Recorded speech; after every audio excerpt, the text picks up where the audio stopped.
Hi guys, my name is Yogesh Sharma, and today I am going to discuss that how I can populate my drop-down list using the HTML helper, as well as that how we can populate our drop-down using the razor syntax and using the database. And to perform database operation, here I am going to use entity framework. Okay, so there are two approaches where you can populate your drop down list control. First one is the by using the razor syntax, and second one is the to populate your drop down list control using the database. So you know that if you are populating your drop down using the razor syntax, but after the creation of your project you want some changes, at that time you have to change the razor syntax also. So it's a very typical, because after the changing in your razor syntax, then you have to redeploy your application on your server. But if you are using another approach, that is the database approach, and you just have to update your database, and you will find the changes at your web form. Okay, so as per my views, that everyone should use the drop down using the entity framework. Okay, so let's come to the practical part. Here I am going to take a very simple example to populate our drop down list control. um, okay, so let me create a new project.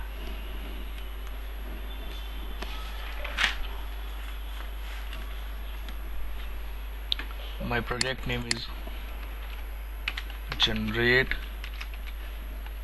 drop down. Okay, this is my project. Here I'm going to use a template empty, and the reference is MVC. Then click on OK.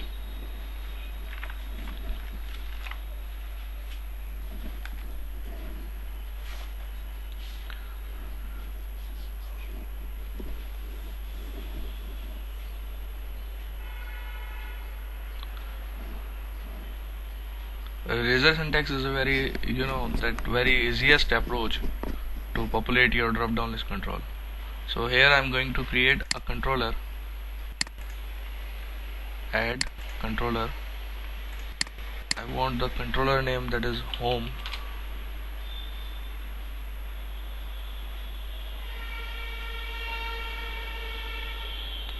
So we have index method, and in this index method I'm not going to do anything. I'm just attaching the view with this particular controller. The view name is index. Click on add.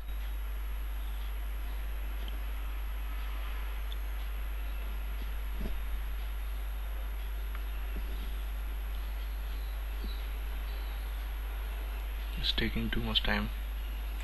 Okay, here I'm going to use a HTML helper, but you can see here that we don't have the help of IntelliSense to put the HTML helper. I'm going to say that we have to update this project. Go to the tools, library package manager, and install package entity framework. You just have to update your MVC, but here I'm going to use the entity framework. That's why I'm install the package of entity framework. All the packages like MVC will also be updated over here. Okay,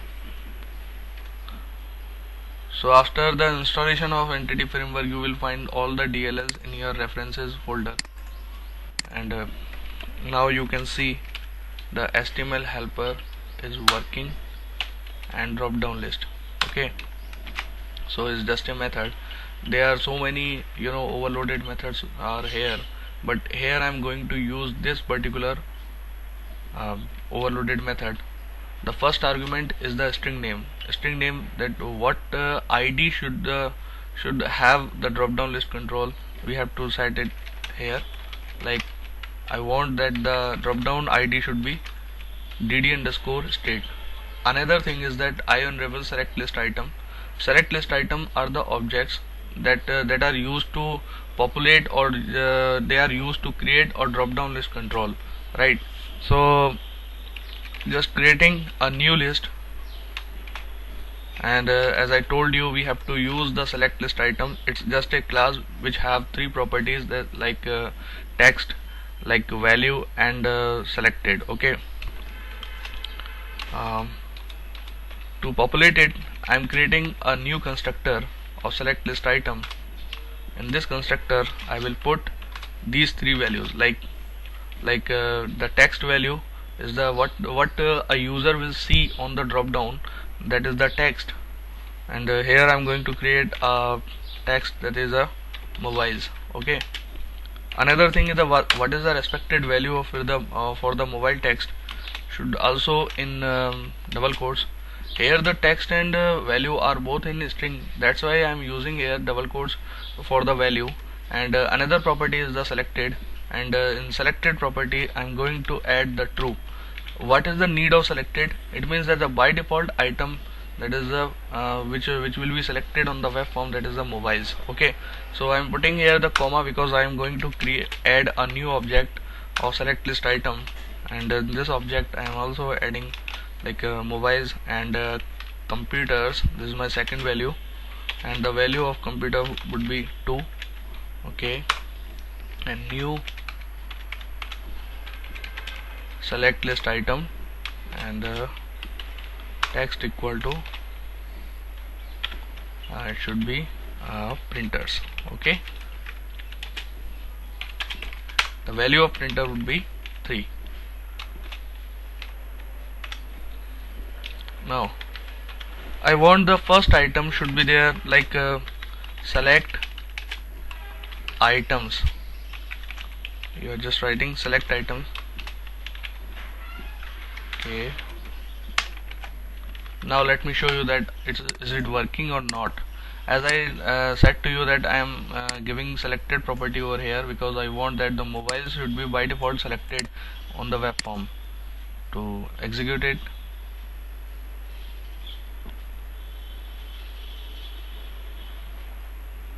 it's building the project.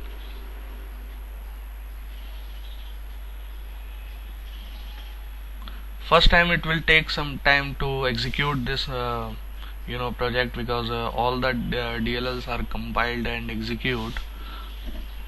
After the compilation, the reference on your web server will be created, so next time it will not take more time to give the output. Okay.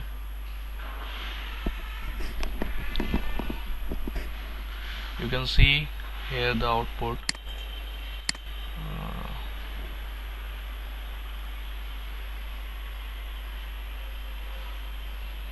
Okay, come on. It's a very simplest approach.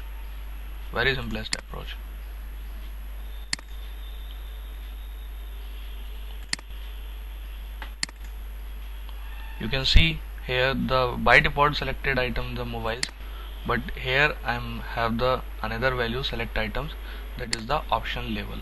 So this is a very simplest approach, but as I told you that if you want to make some changes, then you have to redeploy your old project on your web server.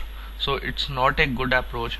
No, now I'm going to take another approach to to populate your drop down list control using the entity framework. Okay.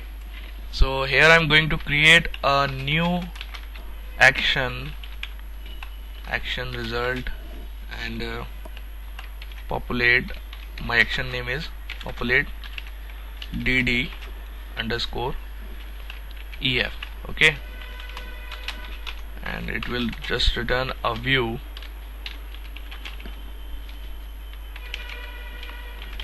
Yeah. It will return a view. Now I am going to tell you that what table I am going to use over here. I am creating a table. I just created the table, that is the category table, and this category table have three fields like cat ID, category name, and is selected. Let me tell you what is the structure of this table. You can see here the cat ID is the primary key, category name is a string and varchar max, and the is selected is the type of bit. Okay. So here I want that that particular value should be selected which have the selected true value. Okay. that is another approach to populate your drop down list control. So you can see the database table. Now come to the populate df ef action method. Okay, so here I'm going to create a very simple approach to perform this task. I'm using here code first approach to populate my drop down list control. Okay, code first approach is the entity framework. Entity framework have three approaches. First one is the database first, second one is the code first, and third one is the model first. The code first approach is the most popular approach among the developers. That's why I am using here the code first approach. Okay, so let me create a model to map my category table. I'm here, I'm going to give the category name. Now I want to map my table that is exist in your database, so I have to do mapping using the data annotation. Now my table name is category in database. Okay, so mapping to category table, we have to use the data annotation that is the table, but here I have to add a new namespace to perform this task. You can see here using system.component model.data annotation.schema. You are surprised that how it is visible. Actually you have to go to the table option, then click on control and dot, then you will find the namespace for this particular data annotation. So click on this enter, then you will find the namespace has been added using system.component model. Okay, now go to the another fields. Now I am going to create some fields like cat id, category name, and is selected. Okay, so cat id is the primary key field and the data type is the integer. Category name is the another field that have the n-var max, and is selected is the with data type. So now I want to add a primary key. So to add the primary key we have to use the data annotation that is the key, and again I have to click on control and dot, then you will find the another data annotation that is the using system component model dot data annotation. Click on data annotation, then you have to add a variable which is the cat id in your database. Remember that whenever you are going to create a database field, or that whenever you are going to create an automatic property, the name of your property should be matched with the database table field name. Okay, so that is the important thing. Now another thing is that you are going to create another field that is the category name. Here I am going to use a same approach. We know that the string return type of a string is always create the n-var max. Okay, so category name is also created. Now another thing is that I am going to take another data type that is the bool data type, and here the data type is the bit, and we know that the bit data type returns the boolean value. So here I am using the bool. I am using here question mark because it may be possible that your database field have null value. Okay, so in this case it will not raise any error. That's why I am using here question mark after the data type, and the field name is the selected. As we know that SQL Server is not the case sensitive, so it doesn't mean that if you use is selected in small letters in capital letter it doesn't affect. Okay, so I have done the mapping to my database table using the C# code first approach. Okay, so now come to the data context class. This particular class is used to to perform the CRUD operations, or you want to perform some database operation, you have to use the data context class. Data context, it's not the predefined class, but here I am using data context because it's a naming convention. Okay, and it will inherit the property of db context, and db context comes from the namespace that is the using system.data.entity. Okay, now I am going to create a constructor for the data context to call the connection string in your database. Go to the base and con. What is the con is here? I'm just going to create a web connection string in your web.config file. Just go to the app settings or the connection string node. Okay, I will demonstrate the code first approach in my another video, so please subscribe my channel, and you will find all the code first migration as well as the database first and the model first approaches implementation on my channel. Okay, so here I'm going to give the name of my connection, that is the CONN, and the connection string should be server equal to my server name SQL Express, and database name is MVCEX, is the MVC example, and another thing is the integrated security. Okay, I'm using here the Windows authentication, that's why I'm using SSPI. Now the provider name should be namespace of your connection. Okay, so in this line you are calling the constructor, and this constructor will call the connection of your web.config file. So everything is fine. Now come to the another data DB set, public DB set. Okay, DB set is used to perform the CRUD operations like insert, update, select. Everything will be performed by the DB set, and here I have to give my class name, that is the category, and I am using here categories as a automatic property over here. Okay, so now come to the action method.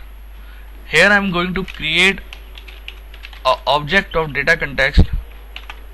You have to add the the reference of your folder, that is the model folder, and by using the generate dropdown list dot models you will find the reference of your model.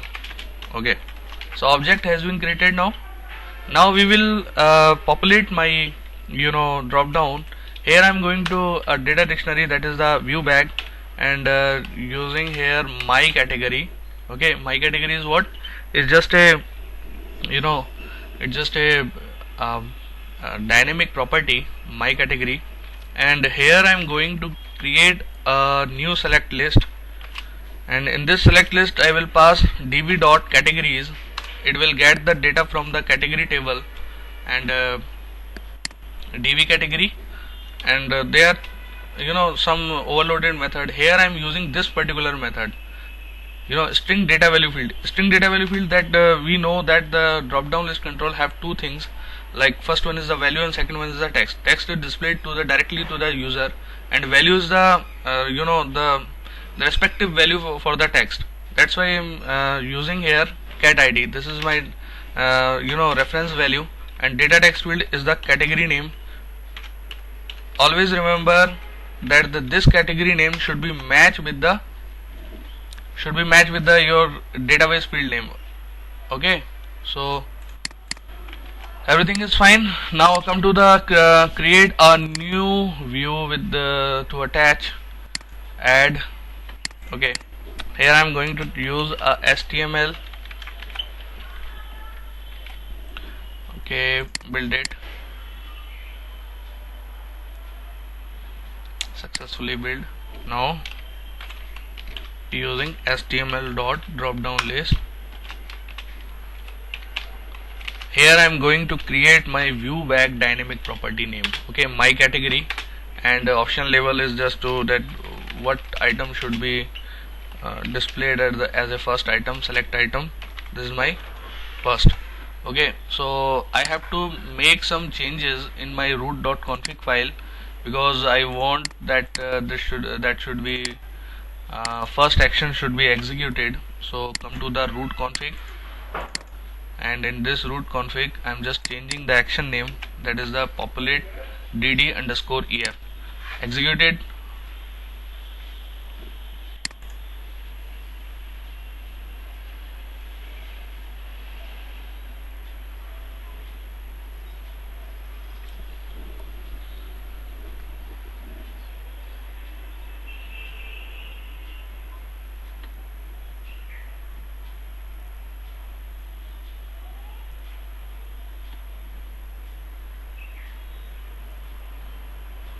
The video size is going very long, so I will I will take another approach to set the default selected item through the database table in my next video. Okay, So you can see here the output. In this example, I populate my drop down list control using the entity framework approach. Okay, so please view my second video. In that video I will set the default selected item. Okay, thanks for watching this video.